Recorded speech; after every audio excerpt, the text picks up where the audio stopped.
El ayuntamiento tenía ya denunciada la ocupación desde el mes de enero y lo que siempre hemos venido un poco a echar en falta es la celeridad de los tiempos judiciales.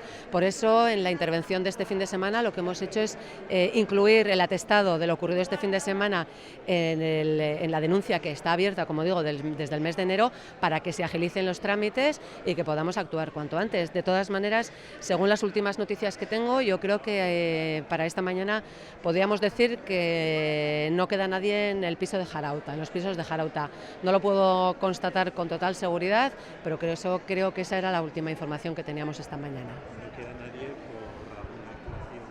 No, porque a raíz de las actuaciones de este fin de semana, lo que sí ha intentado Policía Municipal es favorecer esa salida, ¿no? Con seguridad de los ocupantes de esos pisos.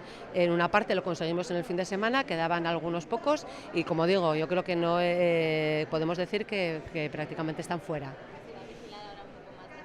Sí, siempre hemos tenido, es decir, que la ocupación y la denuncia tiene sus tiempos, ¿no? Sobre todo la resolución judicial tiene sus tiempos, pero Policía Municipal ha estado interviniendo siempre que ha sido requerida por motivos de problemas que se hayan generado en ese tiempo. Estamos pendientes también, ayer mismo yo creo que abortamos una ocupación en la calle Zapatería, que se había producido y que es verdad que si podemos actuar con tiempo antes de las horas en las que ya parece que la ley otorga ciertos derechos al ocupante, bueno, pues conseguimos sacarlos antes de que se produjera ese tiempo y cerrar todas las viviendas que, como digo, están en también una vivienda de propiedad municipal, bueno, que hemos cerrado en todos los pisos y que hemos conseguido por lo menos que no vaya más.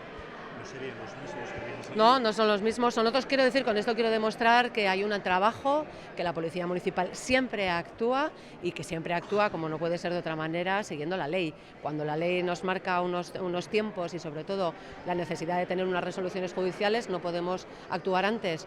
Cuando sí hay posibilidad de hacerlo, lo hemos hecho y, como digo, lo hemos hecho la misma tarde de ayer.